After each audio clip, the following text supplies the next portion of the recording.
नमस्कार, मैं शून्य ज्ञान मार्ग के शून्य बोधिसत्व में आपका स्वागत करती हूँ। यह एक अवसर है जीवन से अज्ञान का नाश करने व जीवन को शांतिपूर्ण और आनंद में जीते हुए मुक्ति को प्राप्त करने का।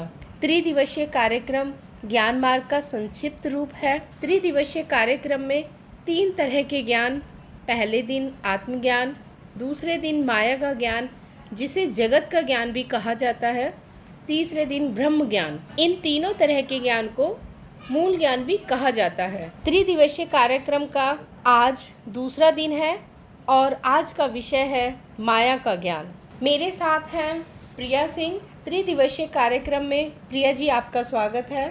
धन्यवाद। तो शुरू करते हैं आज माया का ज्ञान। प्रिया जी, कल हमने जो कार्यक्रम किया था वो आत्मज्ञान पे किया था।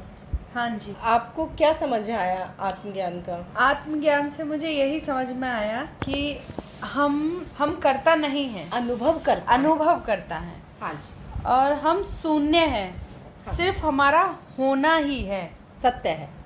सिर्फ हमारा होना ही सत्य है, बाकी कोई चीज़ सत्य नहीं है। ये शरीर सत्य नहीं है, हमारी भावनाएं, हमारा सोचना, ये सब चीज़ें कोई भी सत्य नहीं। ठीक है।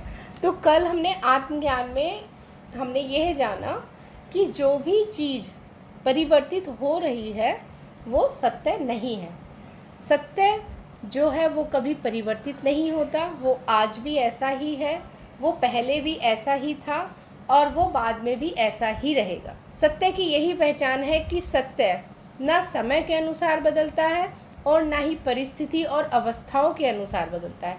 सत्य हमेशा सत्य ही रहता है, अपरिवर्तनीय है जी। तो जो चीज़ बदल रही है वो क्या है फिर? इसका मतलब वो झूठ है। झूठ है वो, क्योंकि जो सत्य है वो कभी नहीं बदलता, ना बदलता। किसी समय के चलते, ना परिस्थिति के चलते और ना ही किसी अवस्था के चलते। तो इसका अर्थ ये हुआ कि जो बदल रहा है वो झूठ है। झूठ मतलब मिथ्या, उसे माया कह दो, लीला कह दो, खेल कह दो। तो आज हम ये समझेंगे कि इसे झूठ क्यों कहा जाता है, ये झूठ क्यों है ये जी। और हमें ये झूठ जो कि मिथ्या है ये हमें सत्य क्यों लगता है। ज़्यादातर जो लोग हैं, ज़्यादातर लोगों को यही लगता है ना कि ये जगत सत्य है, ये शरीर सत्य है, ये सारी चीज़ें जो हम अनुभव कर रहे हैं ये सत्य है। तो आज हम यही जानेंगे कि जो सत्य है वो बदलता नहीं है और जो बदल रहा है वो असत्य क्यों है, फिर वो झूठ क्यों है। और अगर है वो झूठ है वो वास्तव में, तो वो फिर हमें सत्य क्यों लगता है, सच क्यों लगता है, उसे हम सच मान क्यों लेते हैं। जी। आज यहाँ शुरू करते हैं हम। सबसे पहले हम शुरू करते हैं जगत को। जगत को जब आप देखते हैं, हमने ये जाना कि जगत को हम जब भी देख रहे हैं अपने शरीर की पंच भौतिक इंद्रियों से ही देख रहे हैं। हाँ जी। और तो हमारे पास कोई उपाय नहीं है इस जगत को देखने का। नहीं। हम जब भी जगत को देख रहे हैं अपनी पंच भौतिक इंद्रियों से ही देख रहे हैं। ठीक है। अभी हम एक उदाहरण लेते हैं, जैसे कि हम आँख का लेते हैं। अभी आपको क्या दिखाई दे रहा है? ट्यूबलाइट है। इस ट्यूबलाइट से आपको रोशनी दिखाई दे रही है कि सफ़ेद रंग की रोशनी आ रही है जी। तो क्या आँख से दिखाई देने वाली चीज़ ये सत्य है? नहीं है सत्य। नहीं। लेकिन लोग तो यही समझते हैं कि ट्यूबलाइट दिखाई दे रही है और ट्यूबलाइट से निकलने वाली रोशनी दिखाई दे रही है, ये सच है, ये यही सोचते हैं। लेकिन ये सत्य नहीं है। हम इसको कैसे प्रूफ करेंगे? हम प्रूफ करेंगे कि अभी हमारे सामने ट्यूबलाइट है। ट्यूबलाइट और ट्यूबलाइट से निकलने वाली रोशनी हमें इसलिए सत्य लग रही है क्योंकि वो हमें आंखों से दिखाई दे रही है। अगर वो आंखों से दिखाई ना दे तब कहाँ ट्यूबलाइट है और कहाँ ट्यूबलाइट से निकलने वाली रोशनी है? हाँ, नहीं है। जबकि जो सत्य है वो तो हमेशा होना चाहिए। हाँ, वो तो हमेशा होना चाहिए। लेकिन हमने आंख बंद करी अभी 2 सेकंड के लिए और 2 सेकंड में ही वो बदल गया, जबकि वो बदलना नहीं चाहिए। जी। है ना। तो सत्य जो होता है वो कभी नहीं बदलता, किसी परिस्थिति में नहीं। तो एक तो ये प्रूफ हो गया कि हम जो आँख से देख रहे हैं अगर हम उसे ना देखें तो वो फिर हमें दिखाई नहीं देता। और दूसरा, जो भी चीज़ हमें दिखाई दे रही है वो हमारे इंद्रियों के माध्यम से ही दिखाई दे रही है, जो हमें इंद्री दिखा रही है। अभी इंद्री हमें दिखा रही है कि ट्यूबलाइट है और ट्यूबलाइट से निकलने वाली सफ़ेद रंग की रोशनी। अब इसको मेरे पास में मैंने पहले से ही रखा हुआ था एक लाल रंग का चश्मा, अब आप इसको अपनी आंखों पे लगाओ, लाल रंग के चश्मे को। अब मुझे बताओ जरा, ट्यूबलाइट कैसी दिख रही है और ट्यूबलाइट निकलने वाली रोशनी कैसी दिख रही है? अब रेड दिख रही है। हाँ, अब रेड दिख रही है। जबकि अगर ट्यूबलाइट से निकलने वाली तो वाइट ही दिखती, सफेद ही दिखती हो जी। लेकिन आपको क्या दिखाई दे रहा है? जो आपकी आंखें दिखा रही है। हाँ। अभी आपकी आंखें लाल दिखा रही है क्योंकि आंखों के ऊपर हमने एक लाल रंग का चश्मा पहन लिया, तो आंखें अब आपकी लाल दिखा रही है। तो इसका मतलब ये परिवर्तित हो गई है। तो आंखों से जितनी भी चीजें हम देखते हैं वो कोई भी चीज सत्य नहीं है। वो इसलिए सत्य लग रही है क्योंकि हम उसे आंखों से देख पा रहे हैं, लेकिन आंखें भी वही दिखा रही हैं जो आंखें ग्रहण कर रही हैं उस चीज को, बस वही दिखा रही हैं। हम तक संकेत पहुंच रहे हैं। कई लोग ये भी कह सकते हैं कि ये चेयर है, तो ये चेयर झूठ कैसे है? ये भी तो कह सकते हैं। हाँ। क्योंकि मैं इसे देख सकती हूँ, मैं इसे छू सकती हूँ, ये कैसे असत्य है? अगर ये सत्य है इसलिए आपको सत्य प्रतीत हो रही है क्योंकि आप इसे देख पा रहे हैं। अभी आंख बंद कर लूंगी तो ये भी दिखाई देनी बंद हो जाएगी, है ना। दूसरा, अभी आप इसे छू पा रहे हैं क्योंकि आपके पास छूने के लिए शरीर की ऊपरी त्वचा है, शरीर की ऊपरी त्वचा है। इसलिए अगर जो व्यक्ति जन्म से अंधा है उसके लिए कहाँ वस्तु है और कहाँ रंग है, ना कोई वस्तु है उसके लिए और ना ही कोई रंग है, उसे आप कैसे समझा पाएंगे कि ये पीला है, ये लाल है और ये काला है? जो व्यक्ति जन्म से अंधा है उसके लिए कोई रंग है ही नहीं। अगर आप भी पहचान रहे हो कि ये जो चादर है ये ब्लू कलर की है, कैसे पहचान रहे हो? क्योंकि आपको ये बताया गया है कि ये कलर ब्लू है, क्योंकि आपकी स्मृति में ये बात चली गई है कि ये चादर ब्लू कलर की है।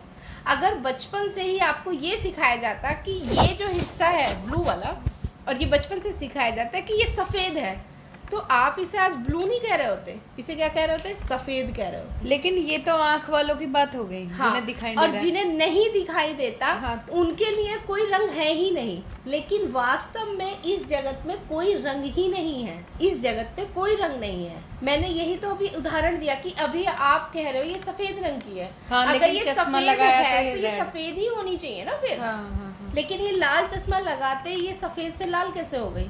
हाँ। उसी तरह से अभी आप लाल चश्मा लगाओ, अभी आप देख रहे हो ये चादर नीली है, मेरे सामने ही लाल रंग का चश्मा लगाओ, अब ये चादर काली हो गई।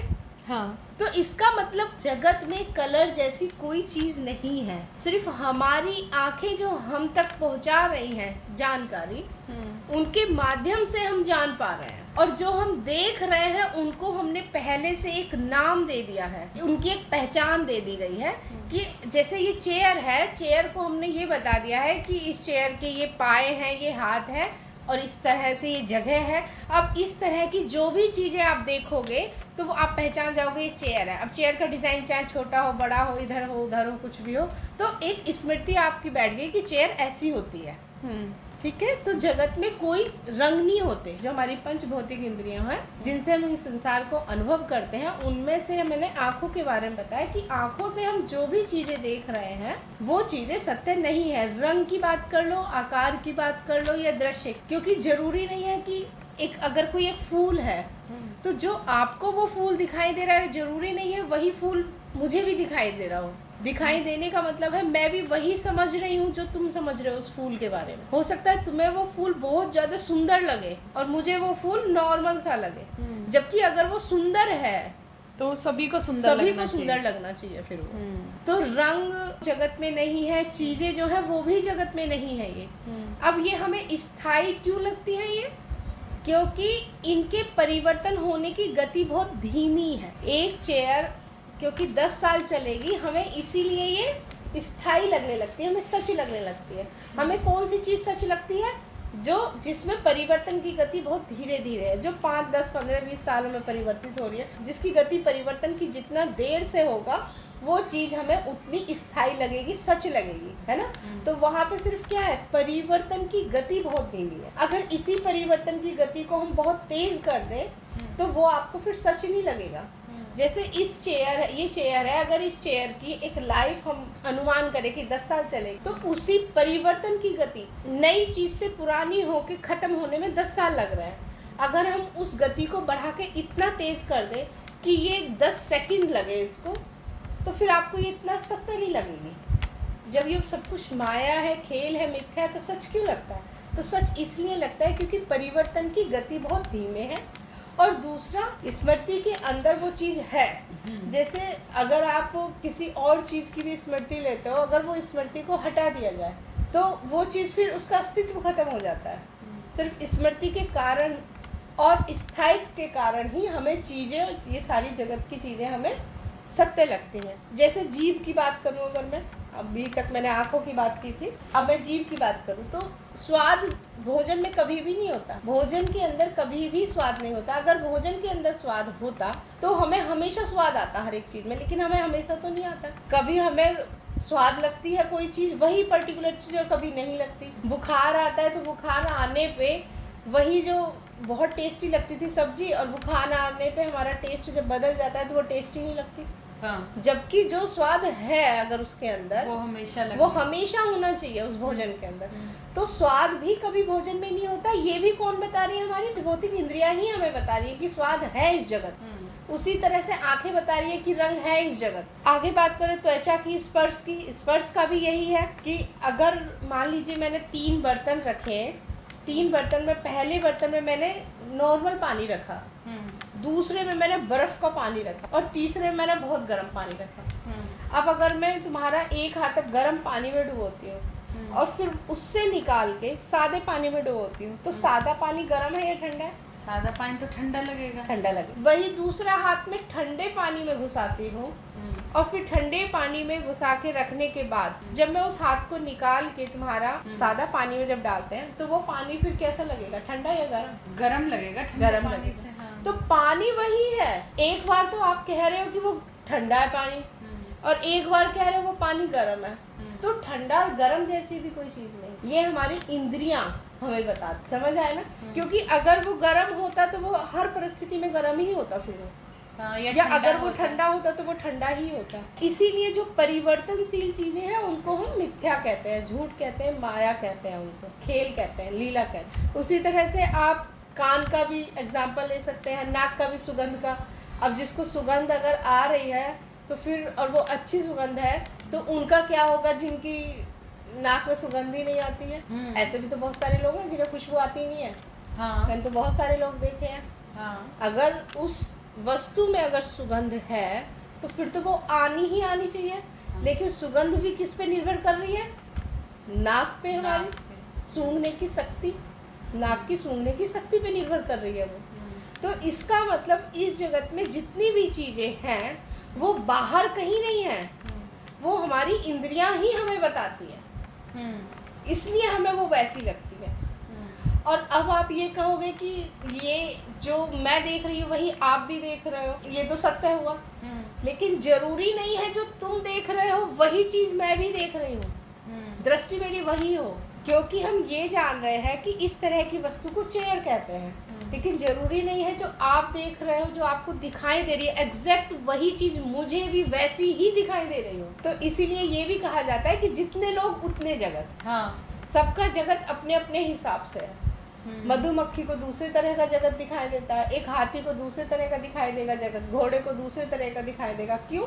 क्योंकि उनकी इंद्रियां उनको उन्हीं तरह की ही जानकारी दे रही। ये समझ आया? हाँ। इसी तरह से अब हमें ये समझ में आया कि ये जितनी भी चीज हैं जो परिवर्तनशील हैं वो सत्य नहीं है। क्यों सत्य नहीं है ये? क्योंकि में परिवर्तन होता है, और सत्य जो होता है वो हर एक परिस्थिति में, हर एक अवस्था में सत्य ही रहता है।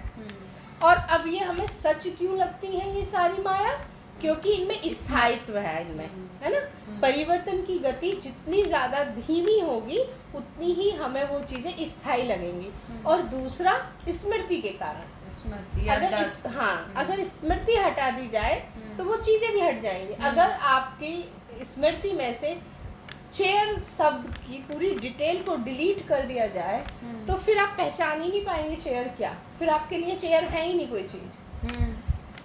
तो बस ये माया इसलिए हमें स्थायी लगती है, एक तो इसके परिवर्तन की गति और दूसरा स्मृति। यहीं पे फिर आज हम माया के ज्ञान को समाप्त करते हैं। कल फिर आपसे मुलाकात होती है तीसरे दिन के लिए। तीसरे दिन का ज्ञान जो होगा हमारा वो होगा ब्रह्म ज्ञान। ब्रह्म ज्ञान अर्थात एकता का ज्ञान। सब कुछ एक है, सब कुछ मैं ही हूँ। इसका ज्ञान हम प्राप्त करें। ठीक है, धन्यवाद। बहुत आपका- अच्छा लगा मुझे और मैंने बहुत ध्यान से मतलब इस चीज़ को समझा। धन्यवाद, आपका बहुत बहुत आभार इस प्रोग्राम में सम्मिलित होने के लिए। Thank you.